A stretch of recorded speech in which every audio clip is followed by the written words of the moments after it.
Buenas noches, hermanos. Nos encontramos en la sesión de preguntas y respuestas del mes de abril.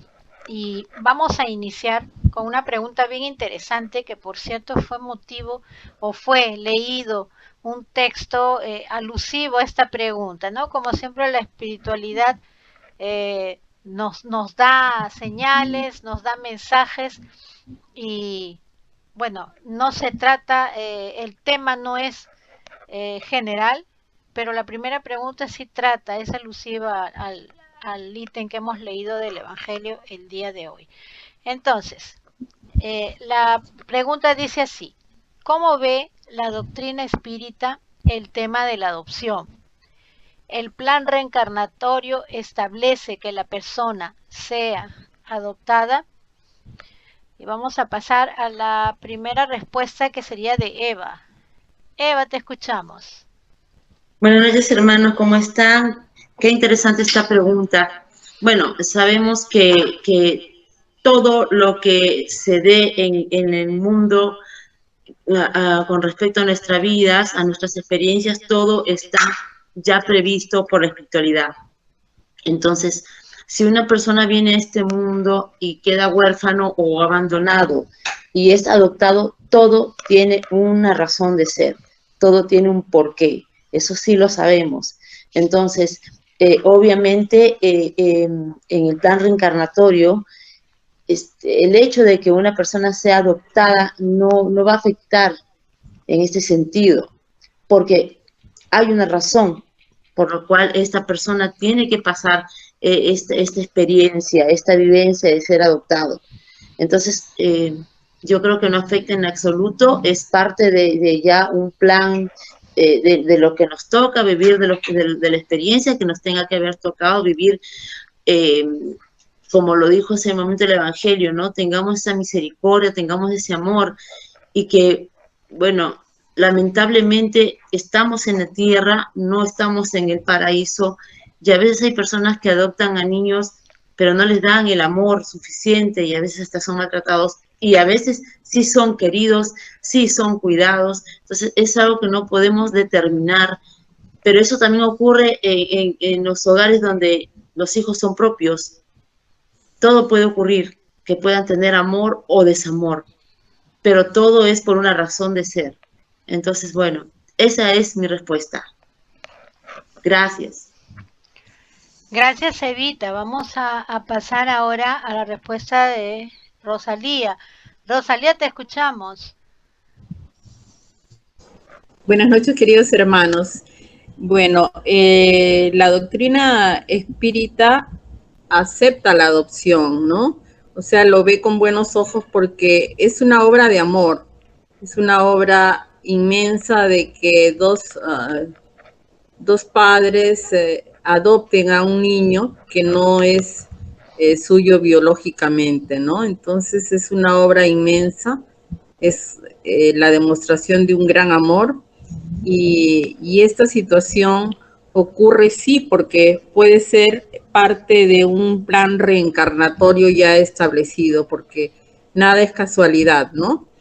Y también puede ser producto de una causa y un efecto, ¿no? Puede ser que en el plano terrenal alguna persona haya dejado, abandonado a un hijo y luego a él le corresponde venir en una reencarnación, venir así, que le toque pasar la orfandad y que sea adoptado, ¿no? Entonces todo está planificado en el plano espiritual. Y esta adopción que realiza esta familia es realmente para una prueba de amor que significa pues de que su parte espiritual esté en permanente progreso, porque una persona que se desprende del orgullo, se desprende de toda esa parte de egoísmo y se entrega por amor a este niño, y si es que comparte esta familia con otros niños y el trato es de amor, de igualdad, sin ningún tipo de distinción, es algo que está acogido a los ojos de Dios como una gran obra de caridad, y esto será premiado, ¿no? Esa sería mi respuesta. Gracias, Rosalía. Vamos a pasar entonces a la respuesta de Alejandro. Alejandro, te escuchamos.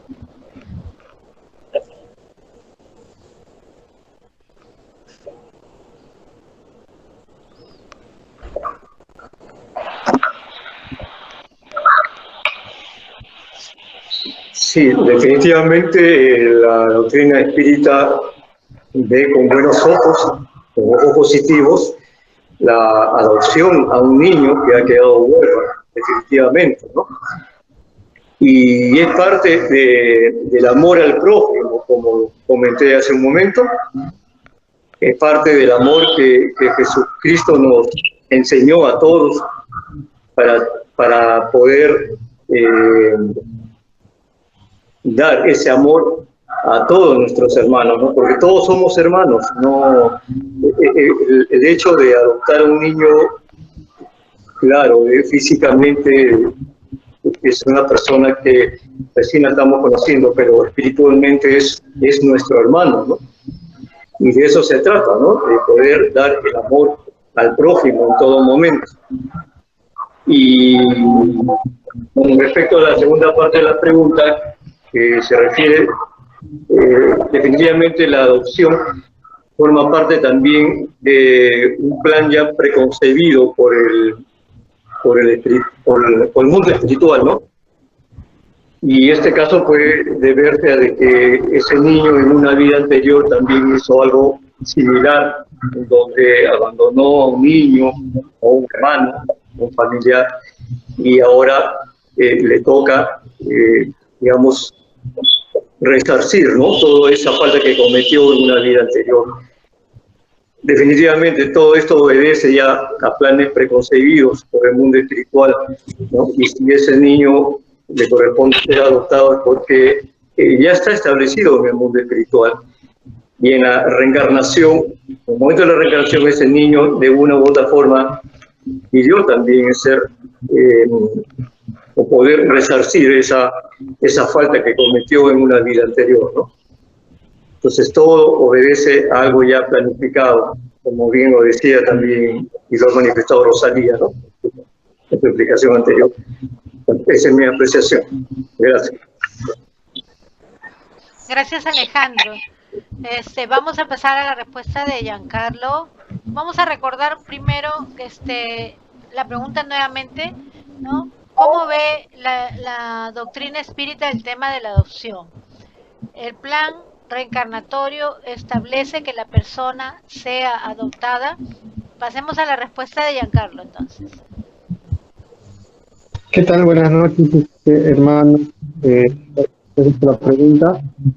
Bueno, básicamente yo también concuerdo con los hermanos que han en la respuesta, y sí, el tema de la acción espírita, de la adopción, vemos, ¿no?, de acuerdo a la lectura que el día de hoy, se ve pues como una acción de caridad, ¿no? De caridad y amor, el acoger a un huérfano, el poder adoptar y guiarlo pues en la misión espírita de su desarrollo y por eso, para que pueda ir adelantándose o progresando probablemente en su vida y alcanzar así adelantamiento espiritual. Entonces es una gran misión y como caridad y amor. Y con respecto a la segunda parte, si es que eso está dentro de un plan encarnatorio, pues sí, también concuerdo con eso. Todos venimos básicamente a pasar las diferentes pruebas que podemos para nuestro adelantamiento espiritual, y eso lo establecemos antes de reencarnar, ¿no? Es parte, o puede ser de nuestras pruebas o de nuestras inspiraciones que nosotros mismos hemos solicitado pasar antes de encarnar, porque simplemente por la ley de causa y efecto también nos podemos, se puede establecer esta prueba, ¿no? Y también esto lo podemos justamente complementar con el capítulo 14 del Evangelio, en lo que es el capítulo del parentesco espiritual y el parentesco corporal. Muchas veces los espíritus llegan a nacer en familias, ¿no? Familias o seres o personas que llegan aquí con una afinidad ya familiar, pero otras veces no, ¿no? Muchas veces nacemos también por justamente la ley de causa y efecto, por las pruebas que podamos pasar en lo que es en familias de repente que no hemos tenido ningún parentesco anterior, ¿no? Y justamente pues para poder, muchas veces para limar de repente alguna enemistad o alguna contrariedad que hemos tenido de vidas anteriores y poder generar esa ley de amor. Y a veces también hacemos en familias, ¿no? En que no tenemos ese parentesco y vamos, y en esta vida, en esta encarnación, pues llegan a encontrarse por la afinidad que puedan tener, ¿no? O que hayan tenido anteriormente, ¿no? Entonces, eso también puede dar en estos casos, ¿no? En el caso de las adopciones de una familia que adopta a un niño o a otra persona, ¿no? Entonces, esa sería mi respuesta. Gracias. Gracias, Giancarlo. Les pido que por favor mantengan sus micrófonos cerrados para que podamos escuchar bien las exposiciones de las personas, ¿ok? Entonces, voy a repetir nuevamente la pregunta y la voy a responder. ¿Cómo ve la doctrina espírita el tema de la adopción? El plan de reencarnación el plan reencarnatorio establece que la persona sea adoptada. Bueno, como todos ya lo han afirmado, la doctrina espírita ve con muy buenos ojos el asunto de la adopción. ¿Ok? Sabemos que ya para ser padres biológicos ya es una situación de bastante responsabilidad, ¿no? Que le merece mucho amor, ¿no? Para poder tener esos hijos, criarlos, educarlos, darles valores, en fin, estar en las buenas y en las malas con ellos. Entonces, imagínense a alguien, una pareja que adopte o una persona sola, como el caso que nos expuso Elianita, ¿no? Que adopta por amor, por ayudar a un niño, una niña, en fin. Es una responsabilidad de toda índole, no solamente una responsabilidad financiera y emocional, sino que una responsabilidad también espiritual. ¿Por qué sería una responsabilidad espiritual? Porque muchas veces eh, este plan reencarnatorio nos trae a nosotros esa oportunidad, ¿no? La oportunidad no necesariamente va a ser de rescate, no es exclusividad, puede ser también de prueba, puede ser también de amor, ¿no? En todo caso, porque sabemos que para la espiritualidad no existen casualidades, la casualidad no existe, todo es totalmente planificado, siempre tiene una finalidad y esa finalidad siempre es noble, por más doloroso, por más difícil que sea la situación, siempre va a haber un objetivo noble para esa situación, ¿no? Nosotros vemos del lado terrenal las situaciones de una manera y cuando envuelven dolor emocional, dolor físico, nosotros las catalogamos como algo demasiado malo, algo que no debería de suceder. Inclusive cuestionamos por qué Dios permite, ¿no? ¿Por qué Dios permitiría que hayan huérfanos? Si van a sufrir, ¿no? Si van a sufrir, de repente van a pasar muchas necesidades, de repente van a pasar muchas carencias afectivas, van a caer en malas manos. ¿Por qué Dios permite?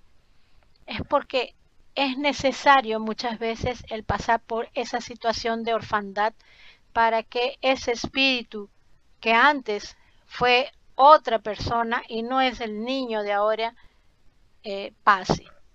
No sabemos si en realidad es porque tiene un débito grande o porque simplemente necesita pasar esa prueba para crecer o porque de repente la pide. El otro día veíamos, ¿no? Que a veces el espíritu mismo, antes de reencarnar en su programación existencial, pide una prueba de las peores, ¿no? Pide una prueba, pero así, que de mirarlo nos desgarra de dolor. No es con nosotros, pero lo sentimos en carne viva de tan dolorosa que es la prueba que la persona encarnada, ya el espíritu encarnado pasa. pero es porque lo ha pedido así, porque quiere dar un gran salto en su evolución. Entonces, no necesariamente es porque está debiendo, sino porque puede ser que pidió una prueba o porque viene en misión de amor para enseñar algo, tanto a los padres que fallecieron como a los padres que lo recogen ahora. Entonces, sí, sí se establece que una persona pueda ser adoptada en el plan reencarnatorio, ¿no? Antes de venir, estamos haciendo nuestra programación existencial de acuerdo a lo que necesitamos y de acuerdo también algunas veces a lo que queremos ofrecer para ayudar a nuestro prójimo. Muchos espíritus no necesitan encarnar más, pero lo hacen por amor. Son tan amorosos que vienen a ayudarnos, vienen a enseñarnos y vienen a ser ellos herramienta para que nosotros mejoremos y podamos entender de una vez por todas cómo son, cuál es la realidad espiritual, aprender a crecer, a dar un gran salto a través de su compañía. Porque ellos, como ellos ya son tan evolucionados, entonces ellos nos traen esa luz, nos traen ese amor, esa clareza. Y muchas veces ellos, viniendo al mundo terrenal, a veces se desvían un poquito. Suele suceder también. ¿No? Son, como voy a repetir siempre que conversemos, cada caso siempre va a ser un caso. Entonces, la adopción es muy bien vista por la doctrina espírita porque es un acto de amor, ¿ok? Es un acto de amor. Y sí se puede establecer en el plan reencarnatorio. O sea, antes, ya en el proyecto, en la programación existencial, se puede establecer sí, ¿ok? Entonces, ahora vamos a pasar a la segunda pregunta que dice así. ¿Existen las llamadas casas embrujadas? Esto es algo que nos tiene muy, desde niñitos nos tiene muy intrigados, ¿no? Vamos a pasar entonces a la pregunta de Evita. Bueno, en esta pregunta se podría decir que tengo mucha experiencia, humildemente. No sé si es la palabra embrujado, pero puedo decir a modo personal que he pasado realmente muchas experiencias en mi vida donde yo he estado y sobre todo en donde he vivido, mi hogar, primer lugar maravilloso, pero que pensábamos hasta cierto punto que estaba tal vez no embrujado, no con esa palabra, pero sí que penaban por los hechos que pasaban. A estas alturas puedo decir que no es la palabra embrujada en sí, sino que toda esa energía que puede producirse en un lugar, sea una casa, sea una oficina, cualquier lugar donde nos encontremos, que puede producir efectos, lo que podríamos llamar paranormales, puede ser del mundo espiritual, creado energéticamente, de alguna manera, donde se producen tal vez sensaciones, ruidos, movimientos, muchas cosas a lo que podríamos llamar embrujados. También tiene que ver con nuestra propia energía que nosotros también emitimos como seres humanos. Entonces, ¿cómo podría yo explicarles un poquito, hacerles conocer que lo que llamamos embrujados solamente son energías negativas, también hay positivas? Entonces, ¿qué ocurre?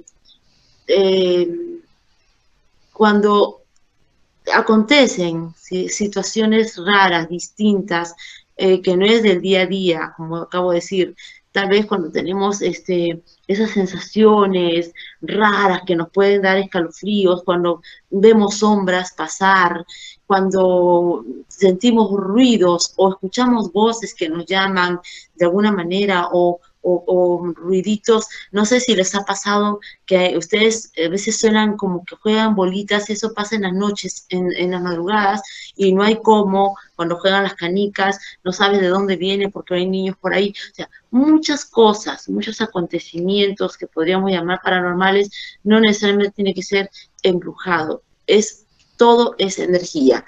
Y repito, cuando nuestros hermanos desencarnados se manifiestan de alguna manera y los vemos, es porque tenemos una cierta, ¿cómo se podría decir? Mediunidad desarrollada. Entonces estás viendo la manifestación del mundo espiritual. Eso que quede establecido.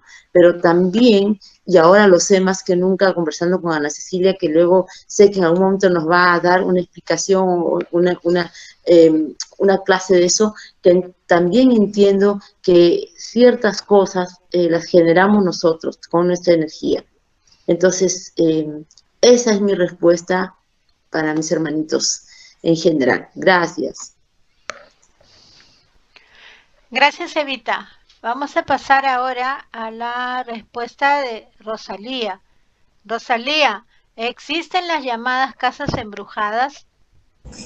Bueno, les diré que las casas embrujadas no existen. Lo que existen es casas en las que hay espíritus que provienen a veces del bajo astral, o hay personas que fallecen en esa casa y tienen tal apego a su casa porque les ha costado construirla, porque han invertido mucho dinero en eso, y ese apego les hace que permanezcan en este plano terrenal y se quedan impregnados en la casa y no quieren ir y se resisten a salir de esta casa. Entonces se producen fenómenos paranormales, llamados paranormales, ¿no?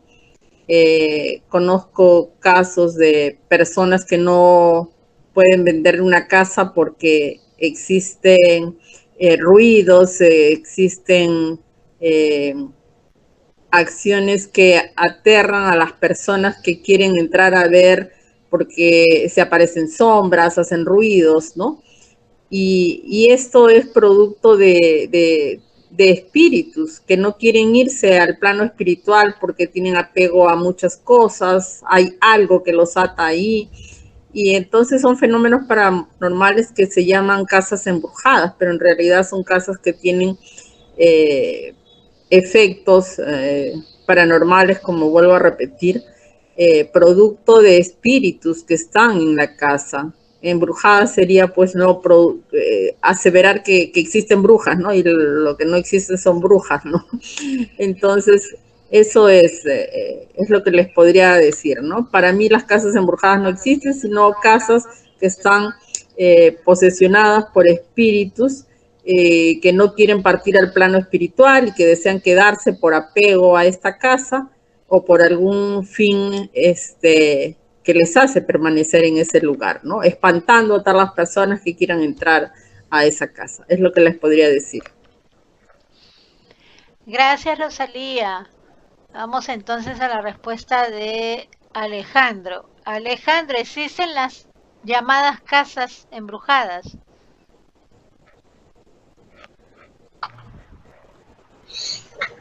Ya, yo también comparto la opinión tanto de Eva, de Rosalía. Claro, si analizamos la palabra embrujado, significa de brujos, ¿no? Y no existe, pues, no existe la casa embrujada, no hay brujos en esa casa. Lo que existe, pues, son espíritus dolientes, espíritus que no han logrado desprenderse de la materia, que no han logrado desmaterializarse, en otras palabras, y que de una u otra forma pues siguen aferrados a sus pertenencias físicas. En la vida terrenal este espíritu puede haber sido una persona, un negociante, una persona que se ha preocupado mucho por sacar adelante económicamente a la familia, y de pronto lo sorprende la muerte, y ese espíritu definitivamente, sí, de una u otra forma va a quedarse por un tiempo impregnado en esa casa.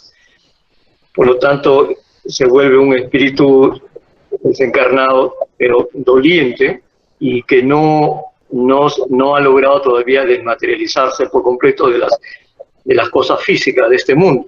Y es por esa razón de que sigue en esa casa de una u otra forma, y nosotros lo hemos llamado mal, eso de casa embrujada, ¿no? En verdad no existe, ¿no? No existen los brujos ni las brujas, ¿no? Pero sí son espíritus dolientes que todavía están atrapados en el mundo físico y que les cuesta, pues, y les va a costar, ¿no? Poco a poco hasta que se desprendan ya de lo físico y logren trascender, ¿no? Bueno, esa es mi apreciación con respecto a este término de la casa embrujada. Gracias. Gracias, Alejandro. Vamos a pasar entonces con Giancarlo. Giancarlo, existen las llamadas casas embrujadas. ¿Tú qué opinas? Buenas noches nuevamente. Bueno, yo concuerdo con la misma respuesta, ¿no? Para mí, según lo que he podido leer, no existen las casas embrujadas en lugares porque no se puede embrujar pues objetos inanimados, ¿no? Como objetos, cosas, lugares, y los brujos tampoco existen, ¿no? Lo que puede verse, como ya lo he manifestado, es que en ciertos lugares, pues no, o viviendas, pues puede haber manifestaciones de espíritus, ¿no? De manifestaciones de espíritus que se han quedado por algún motivo en ese plano y que simplemente manifiestan su presencia, y aquellas personas pues que tienen algún grado de mediunidad pues lo van a captar, ¿no? Van a captar esas manifestaciones. Básicamente esa sería mi respuesta, ¿no? Gracias, Giancarlo. Bueno, existen las llamadas casas embrujadas. Bueno, como todos lo han dicho, no es que existan casas embrujadas, sino que tienen habitantes desencarnados en esas casas. Eso de casas embrujadas son tabúes, ¿no? Son cosas que suceden. Sí, realmente hay fenómenos mediúnicos, no son fenómenos paranormales, ¿ok? Son fenómenos mediúnicos, de efecto mediúnico. ¿Por qué? Porque para que se pueda realizar un fenómeno físico como es el movimiento de algo, los ruidos, en fin, todo eso, se hace necesario de algo llamado el ectoplasma, que como dijo Eva es algo que está pendiente de que yo haga una charla para todos ustedes. Todos nosotros producimos ectoplasma y los medios, eh, por supuesto que generan un poco más de lo normal, ¿no? Sobre todo cuando no están en trabajos mediúnicos constantes, o sea, no están donando esa energía, ese ectoplasma que hace con que se puedan dar estos fenómenos. Eh, sí, hay fenómenos mediúnicos físicos, de efecto físico, que son realizados a través de este ectoplasma, ¿no? El ectoplasma es utilizado por el espíritu y puede obtener esa fuerza para poder movimentar o materializarse también en el caso, y podamos verlos materializados, o entonces podamos ver, sentir, percibir, apreciar, ¿no? Presenciar, atestiguar, inclusive le podemos llamar, ¿no? Por ahí varios aquí han presenciado ya esos efectos físicos y bueno, eso es lo que a nosotros nos asusta, ¿verdad? Siempre les digo a todos que la única diferencia que hay entre un espíritu desencarnado y un espíritu encarnado es que nosotros, los encarnados, tenemos un cuerpo físico. Tenemos un cuerpo físico y esa es la única diferencia, ¿ok? Esa es la única diferencia, porque ellos en el mundo donde se encuentran, en el plano donde están, ellos se locomoven igual que nosotros, ellos conversan, ellos tienen sentimientos, ellos tienen recuerdos, estudian, hacen sus actividades normalmente en el plano donde se encuentran, donde les ha tocado y nosotros lo hacemos aquí, ¿no? Entonces, no hay por qué temerles, o sea, no se trata de que estos espíritus que están viviendo en esa casa por A o B motivos sean espíritus malignos, como se les dice o como se les muestra en las películas de ficción, ¿no? Las películas llamadas películas de terror. No se trata de eso, ¿ok? ¿ok? No se trata de eso. Pueden ser inclusive espíritus sufrientes, sí, de repente con un nivel menor de evolución, que no han podido ir al otro plano o que no han querido, y tampoco se trata de que hayan sido moradores o residentes en ese lugar donde surgen los fenómenos. Simplemente ellos están, cuando se quedan en nuestro plano, ellos están vagando, ellos van buscando encontrar afinidad, armonizarse con alguien, a alguien que los haga sentirse bien, ¿no? Entonces, a veces se encuentran a alguien que tiene sus mismas características emocionales o morales y se acoplan simplemente. Entonces, lo que vamos a llamar de un obsesor, pero es un obsesor que no está para hacer maldad, sino porque se siente bien. O sea, se siente acogido, se siente en casa, se siente bien con alguien que es igual, tiene los mismos, vamos a decir, las mismas emociones, los mismos valores, la misma moral que él. Entonces, por eso es que a veces se dan ese tipo de obsesión que no es por cuestiones de problemas de otras vidas, de algún hecho que se haya suscitado en otras vidas, ¿ok? Entonces, sí, no es que existan las casas embrujadas, existen los espíritus que viven en ciertos lugares, que están prisioneros en este plano, y que de repente por ahí los nuevos moradores encarnados, los residentes de esas casas, de esas oficinas, de esos lugares, tienen un exceso de energía, de ectoplasma, que les va a facilitar que se hagan esos fenómenos físicos, esos movimientos de objetos, esos ruidos, ¿no? Todas esas situaciones se van a manifestar. Entonces no es que esté penando, ojo, nadie pena aquí. Ese término es usado coloquialmente porque hay personas que no tienen este conocimiento. Entonces la diferencia entre un espíritu que es de una persona que ha fallecido o ha muerto y nosotros es solamente el cuerpo.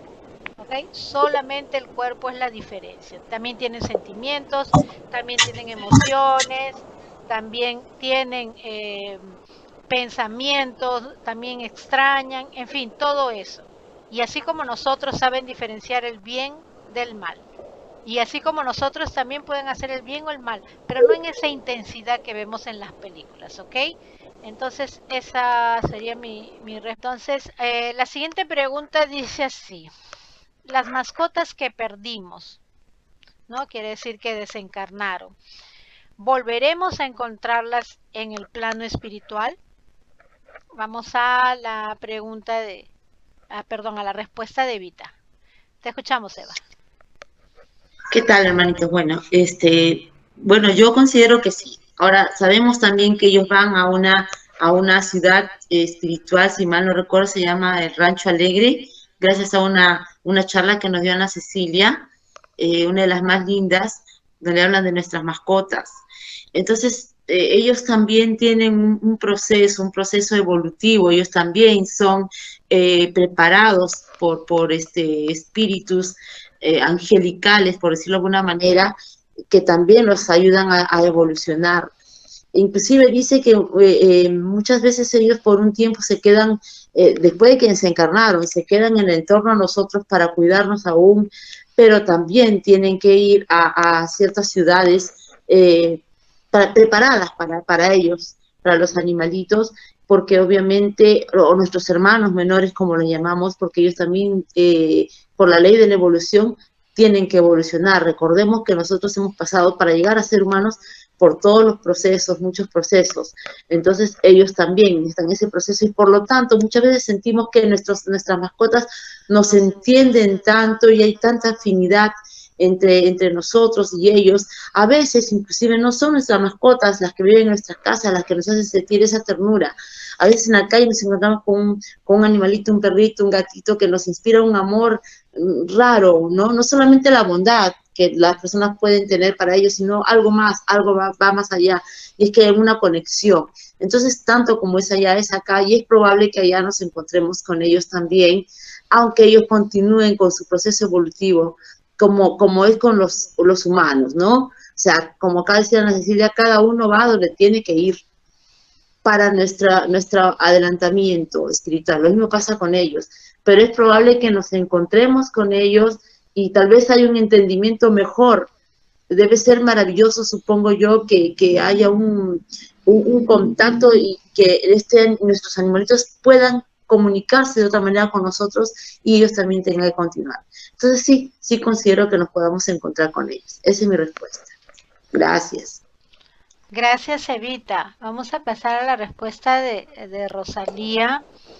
Las mascotas que perdimos, ¿volveremos a encontrarlas en el plano espiritual, Rosalía? Sí, como dijo Eva, sí podemos volvernos a encontrar con ellas y no solamente en el plano espiritual, porque también ellas evolucionan y en ese plano de evolución también pueden volver a reencarnarse en otro animalito y también podríamos reencontrarnos como mascotas en el plano terrenal, espíritus de animalitos que ya hemos tenido, por supuesto. De acuerdo a lo que establece el libro de los espíritus, los animalitos también tienen un espíritu, ¿no? Pero un espíritu incipiente, latente, evolucionando, así como nosotros hemos evolucionamos, ¿no? Entonces, mi respuesta es sí. Gracias, Rosalía. Vamos a pasar ahora con Alejandro. Alejandro, las mascotas que perdimos, ¿volveremos a encontrarlas en el plano espiritual?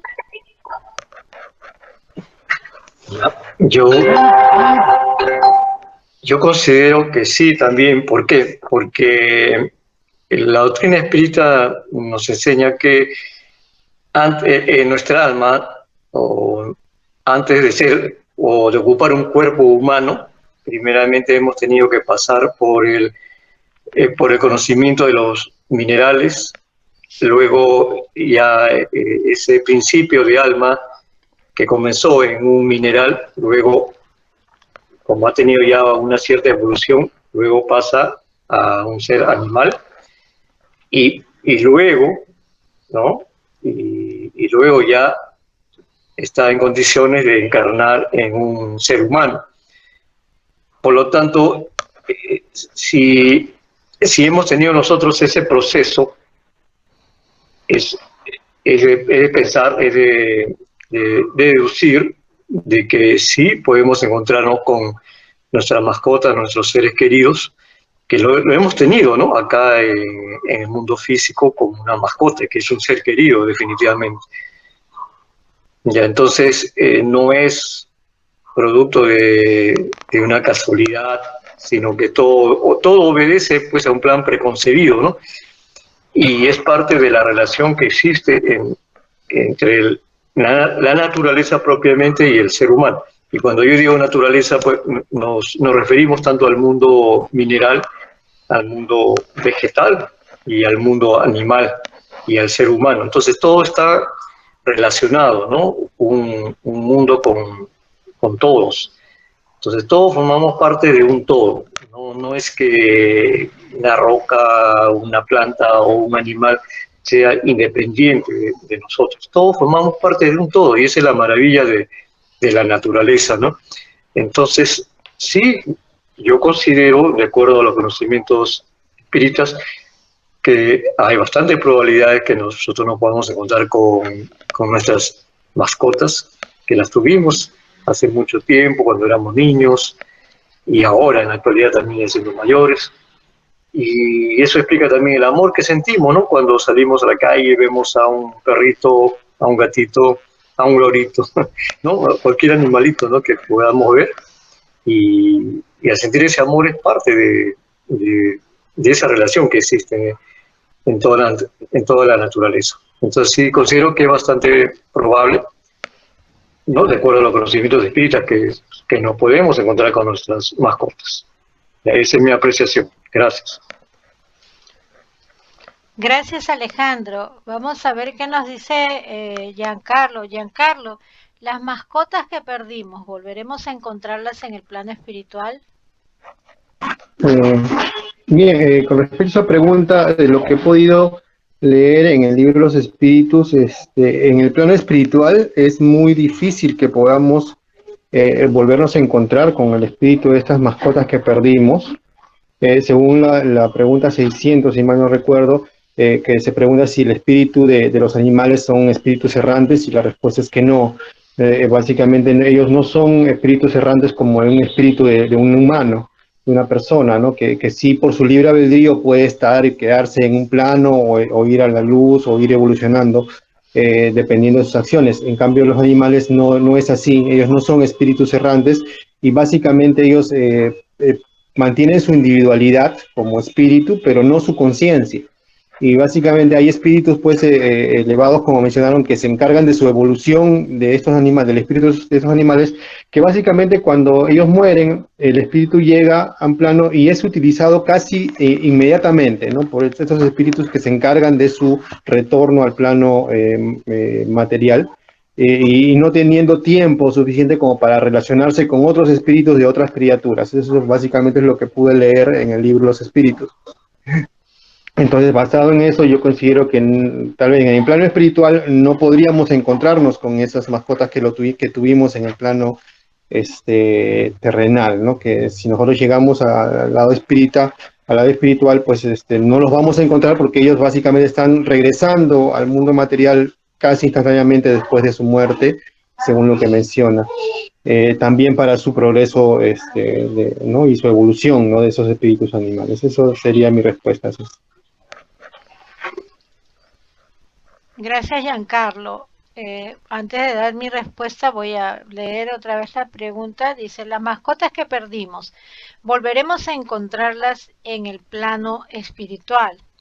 Bueno, en el plano espiritual es muy poco probable debido a que estas mascotas, los animalitos domésticos, tanto como los otros animales, reencarnan muy rápido, ¿no? Ellos no generan débito, puesto que ellos todavía no tienen la inteligencia suficiente como para generar esos débitos, ¿ok?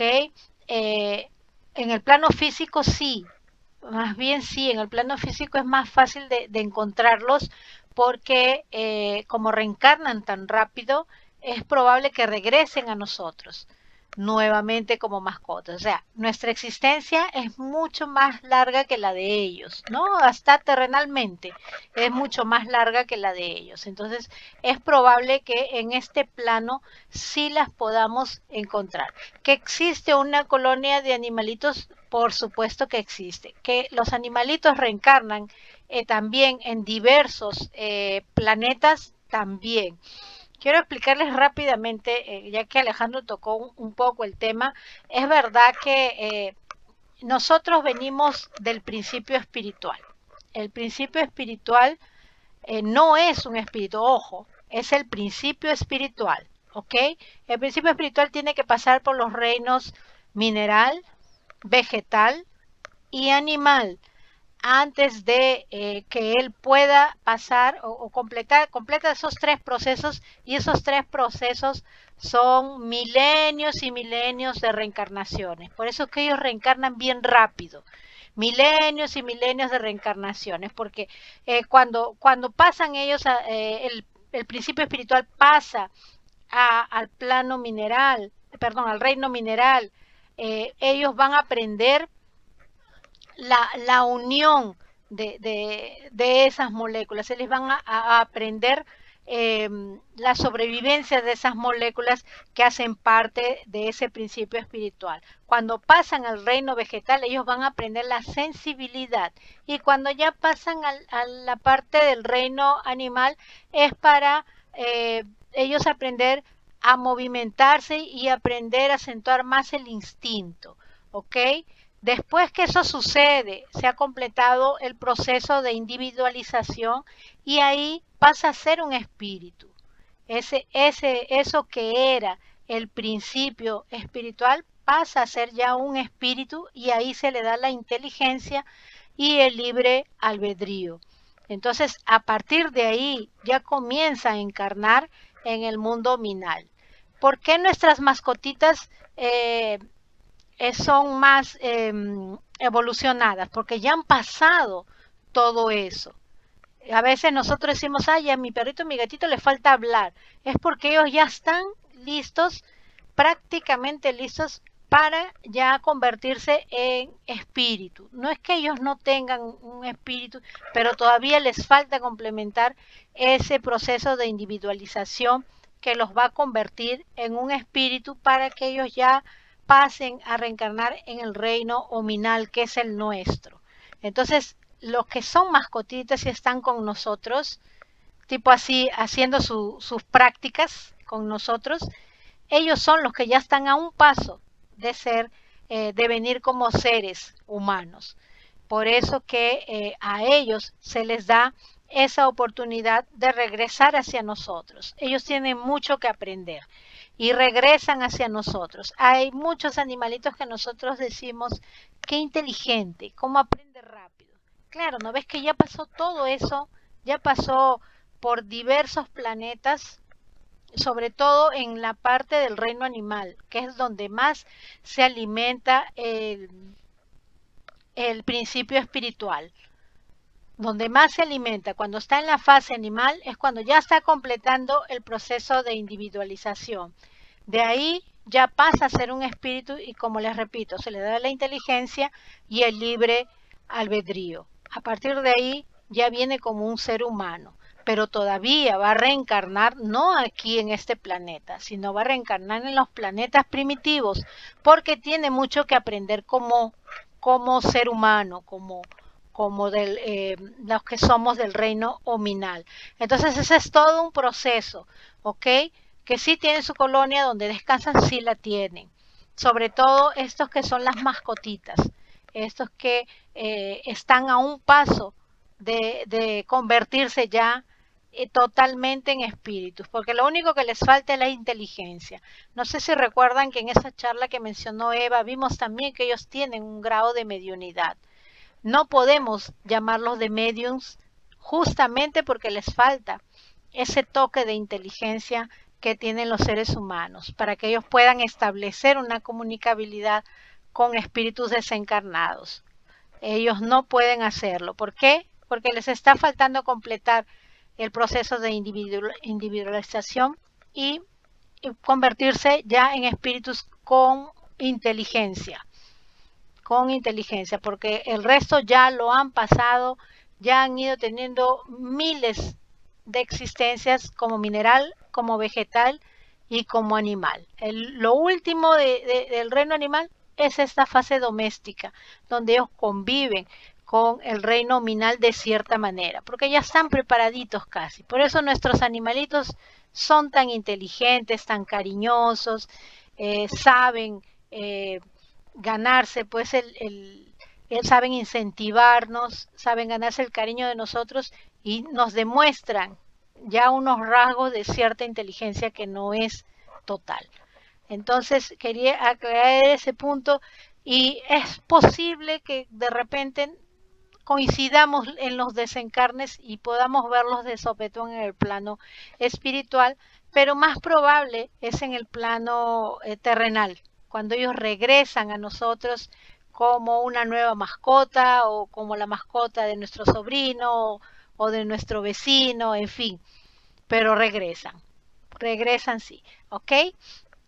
Entonces vamos a pasar ahora, me parece que todavía hay, sí, tenemos una pregunta más y esta pregunta dice, ¿por qué algunas personas se sienten enfermas cuando están en el centro espírita o en la casa espírita, en la reunión espírita? ¿Por qué las personas se sienten enfermas, Eva? Bueno, esta respuesta siempre la voy a dar de acuerdo a mi experiencia, que siempre es lo mejor, obviamente, cuando uno vivió la experiencia. Sentimos a veces que nos ponemos enfermos o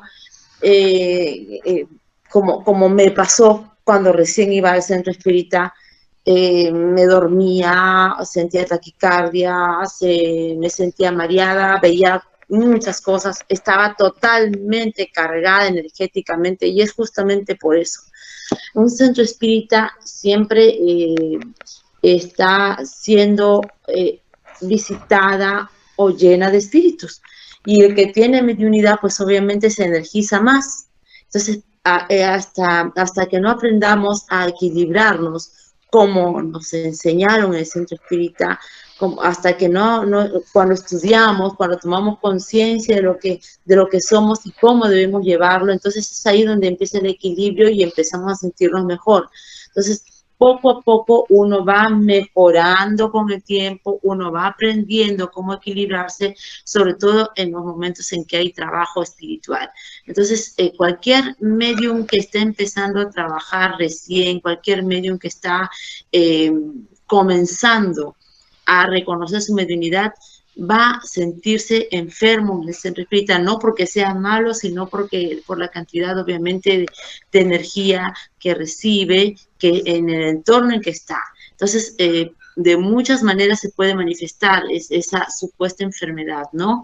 Es porque obviamente todavía no estamos equilibrados, no estamos preparados para saber dominarnos, para saber cómo equilibrarnos para manejar esa mediunidad. Entonces, cuando eso ocurre, ya no nos sentimos enfermos. Esa es mi respuesta, por experiencia propia, como digo. Gracias.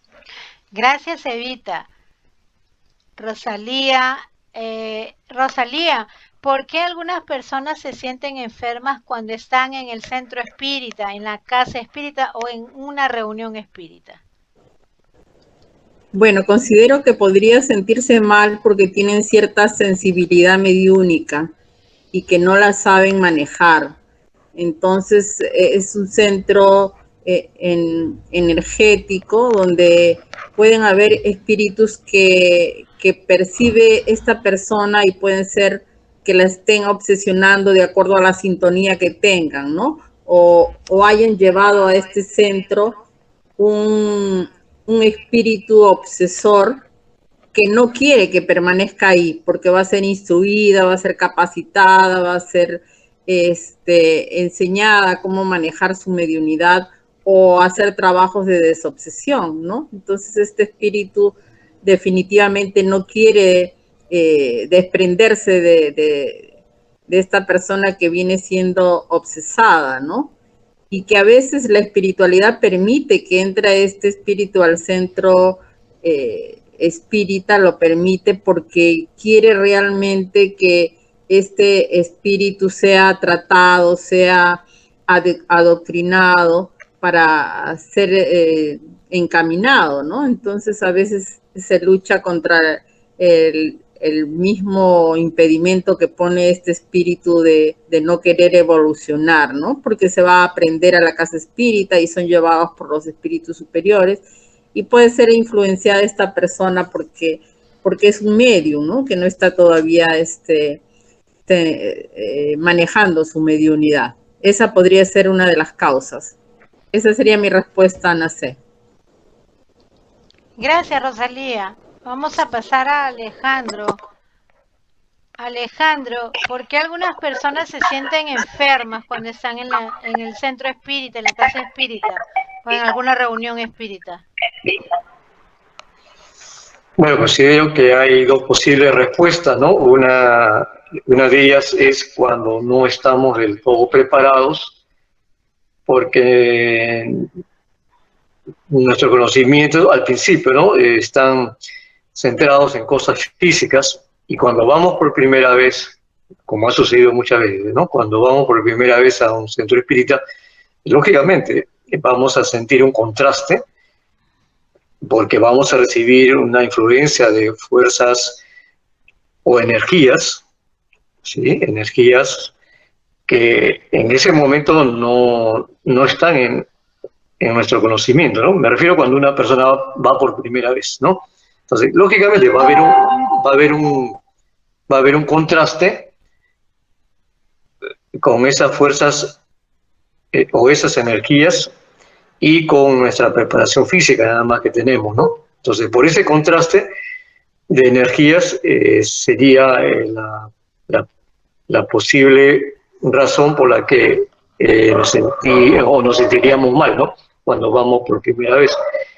Y la segunda respuesta, o la posible segunda respuesta, es que todos nosotros en algún instante sufrimos también este mal momento, nos podemos sentir deprimidos por alguna situación, preocupaciones, y lógicamente no estamos sintonizados, digamos, ¿no? Entonces vamos a una reunión espírita y las preocupaciones que llevamos y, y con el contraste que hay con las energías positivas en un centro cívico, es por eso que nos sentimos mal en ese instante, nos sentimos, claro, no nos sentimos en ese momento identificados, ¿no?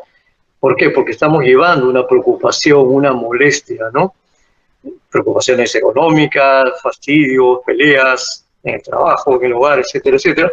Y lógicamente vamos, claro, con buena voluntad a un centro espírita, pero sufrimos ahí un contraste, un shock, ¿no? Que ya dependiendo de nuestra evolución espiritual, lo podemos superar inmediatamente, en ese instante, o nos puede afectar tanto que vamos a pasar toda la reunión fastidiados, ¿no? Y es una consecuencia lógica de la evolución espiritual de cada uno de nosotros, ¿no? Entonces, esa es mi respuesta respecto a esta pregunta. Gracias. Gracias, Alejandro. Vamos a pasar a Giancarlo.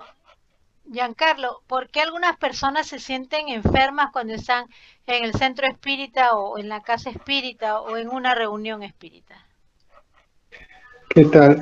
Bueno, yo considero que puede ser porque a veces las personas tienen cierta sensibilidad, ¿no? Y como mencionó también Alejandro, por el estado emocional que puedan estar, ¿no? En ese momento en el que asisten al centro espírita o en una reunión espírita, en donde necesariamente o donde siempre se va a dar pues esas manifestaciones espirituales y también ¿no? la presencia de energía de de esas entidades que pueden afectar en algún, ¿no? Si no tenemos cierta preparación o no tenemos el entendimiento necesario y no estamos emocionalmente tranquilos, podría afectarnos físicamente, ¿no? O somatizar esta situación y afectarnos físicamente, y lo cual nos hace sentirnos con cierto malestar, de repente físico en algunos momentos, ¿no? O también siento cierto también malestar mental, ¿no? Podría ser. Entonces, va a depender del grado de preparación que tengamos, del estado emocional en cual nos encontremos, si estamos tranquilos o algo nos está afectando, ¿no? Entonces, esa sería mi respuesta. No sé. Gracias, Giancarlo.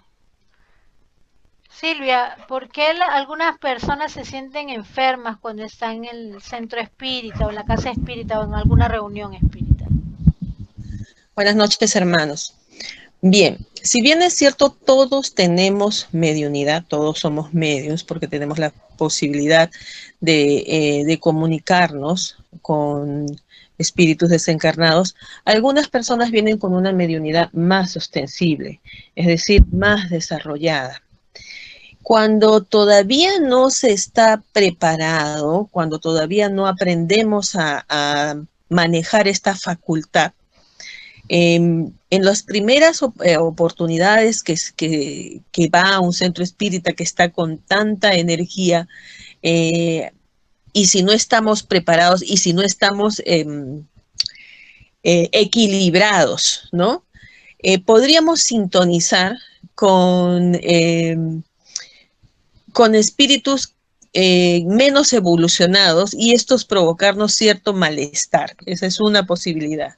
Generalmente cuando no se maneja bien la facultad y entramos en ese contacto con todas esas energías, esos producen sensaciones que no, desagradables. A mí me ocurrió una vez, no necesariamente también en un centro espírita, a veces en un lugar que está cargado de energía, ¿no?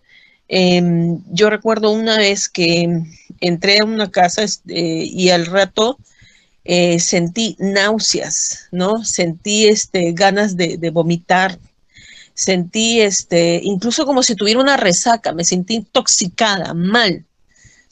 En ese momento yo me di un autopase porque estaba en esa casa sola. Me di un autopase y luego me vomité y bueno, después de eso me senté y dormité 10 minutos y se me pasó como por encanto. Entonces yo percibí en ese sitio una energía muy fuerte, ¿no? Y eso fue un lugar, ¿no? No fue necesariamente una casa espírita. Lo que ocurre en una casa espírita es, todos sabemos que hay un equipo, ¿no? Hay un equipo que nos va a proteger de o sea, las personas que concurren, las personas que, que van a trabajar, que van a donar energía a los mediums. Ellos limpian el lugar y ellos separan y permiten que sean atendidos, pero eso no nos afecta, ¿no? Pero sobre todo a los medios que ya tenemos cierta preparación, pero a los que recién empiezan, que tienen esta facultad y no la dominan, todo este choque de energía, pues terminan somatizándolo, ¿no? En esas sensaciones físicas desagradables, ¿no?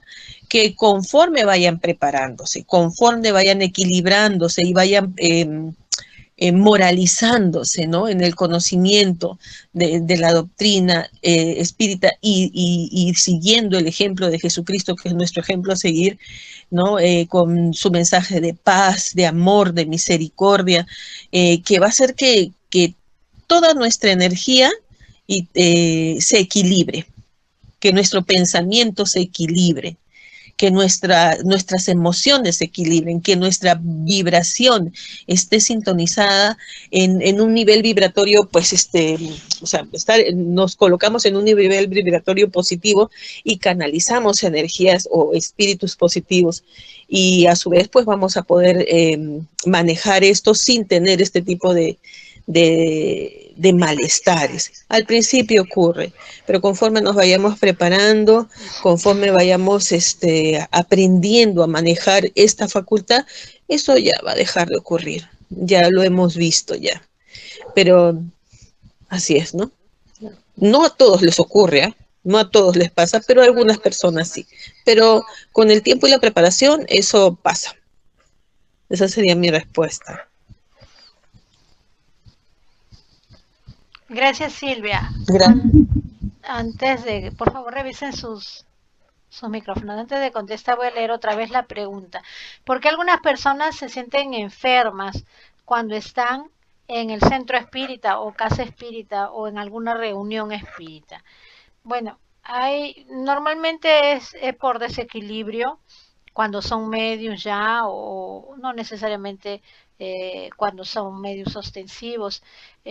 A veces la persona percibe la influencia de los espíritus que ahí se encuentran, porque si estás en una casa espírita y vas a una sesión espírita es porque siempre hay espíritus imperfectos que son llevados para que puedan o estudiar o si es una sesión mediúnica para ser ayudados. Entonces la sensibilidad de esa persona va a hacer con que perciba esos sentires de esos espíritus. Pueden ser algunos que están con malestares, ¿no? Sabemos que hay algunos que vienen con dolores, de acuerdo y conforme hayan desencarnado, en qué situación hayan desencarnado, ¿no? Hay unos que mueren quemados, hay unos que mueren mutilados, en fin, y que están siglos y siglos ahí con esos dolores y con esas sensaciones pensando que todavía tienen un cuerpo. Entonces, si el medium ingresa a ese centro espírita, a un trabajo mediúnico, pues definitivamente va a sentir esos malestares, ¿no?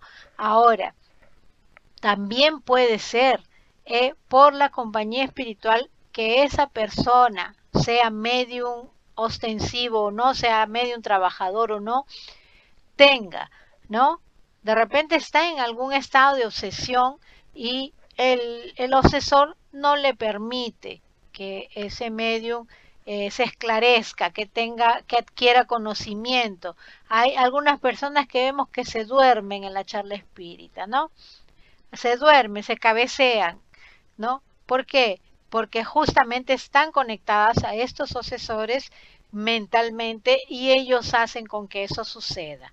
Así como hacen con que no lleguemos a la reunión espírita también, ¿no?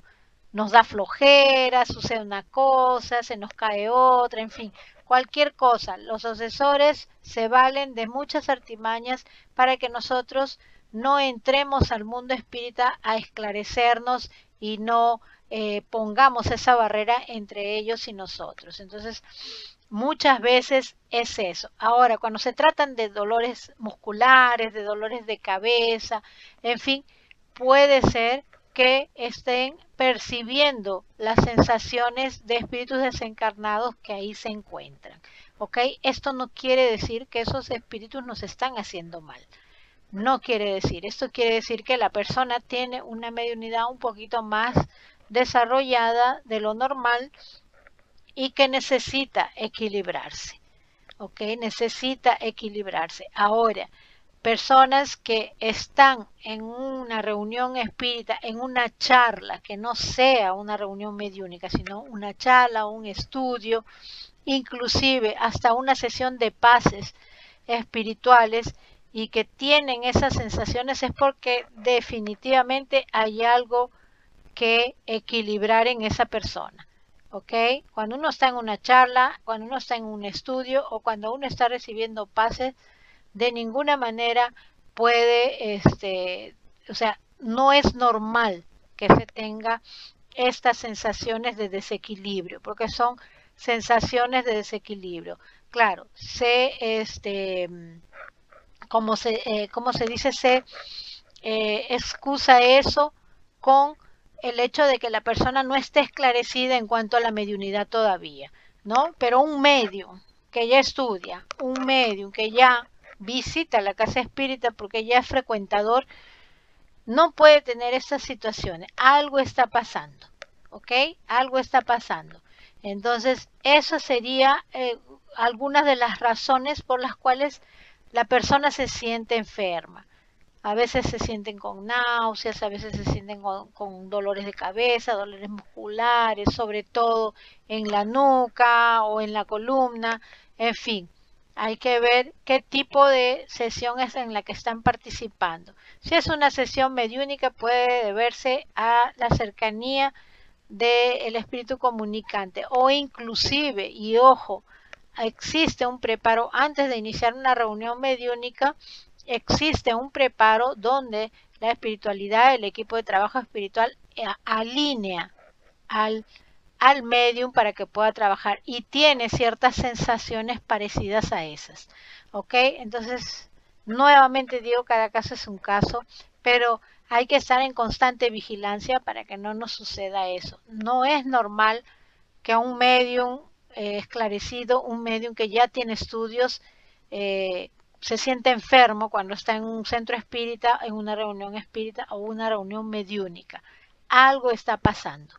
¿Ok? O está en desequilibrio o está en un proceso de obsesión o entonces su sensibilidad está demasiada para percibir a los espíritus comunicantes y antes de iniciar la sesión ya lo está haciendo, ya lo está percibiendo. De cualquier manera no deja de ser un desequilibrio.